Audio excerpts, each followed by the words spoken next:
Buenos días, queridos oyentes. Soy Keller Barón, reportero del diario El Observador, y el día de hoy me gustaría hablarles sobre uno de los grupos armados que más ha afectado a nuestro país. Así es, se trata del paramilitarismo, un fenómeno complejo que dejó miles de víctimas y que aún hoy sigue siendo objeto de análisis y de una profunda reflexión. Hablar de este fenómeno no es algo sencillo, porque significa entrar en una parte dolorosa de nuestra memoria colectiva como país, una parte donde miles de colombianos y colombianas sufrieron desplazamientos, amenazas, asesinatos y sobre todo la pérdida de seres queridos. El día de hoy repasaremos sus orígenes y cómo se consolidaron estos grupos, pero sobre todo los impactos que dejaron en las víctimas y en nuestra sociedad. Este fenómeno comenzó a consolidarse en la década de 1980, cuando surgieron los primeros grupos armados ilegales, bajo el argumento de combatir a la guerrilla. Más tarde, en los años 90 y a principios de los 2000, estas organizaciones se expandieron, se fortalecieron militarmente y ejercieron un control territorial basado en la violencia.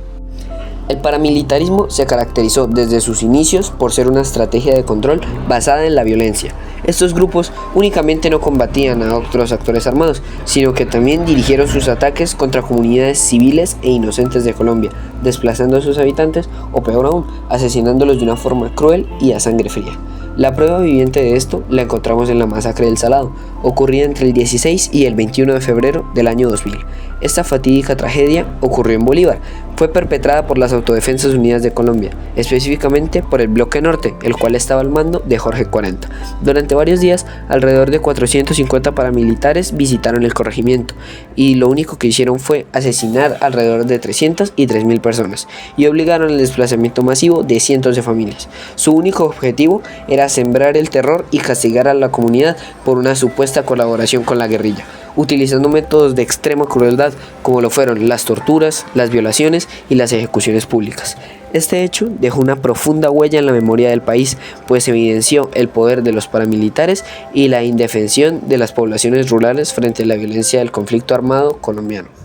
En masacres como esta, evidenciamos la violación a los derechos humanos de nuestros compatriotas y la falta de atención del Estado con la población rural colombiana.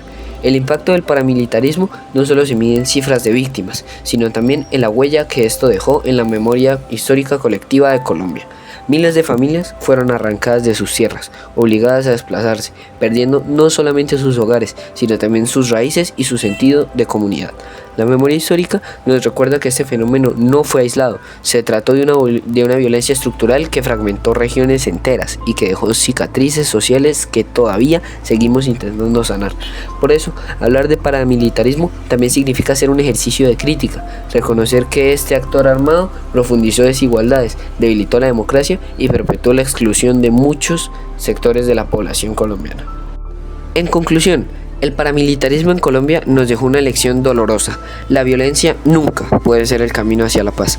Sus acciones dejaron pérdidas irreparables, pero también nos enseñan la importancia de recordar, de visibilizar a las víctimas y de trabajar por una sociedad que rehace la violencia como herramienta de poder.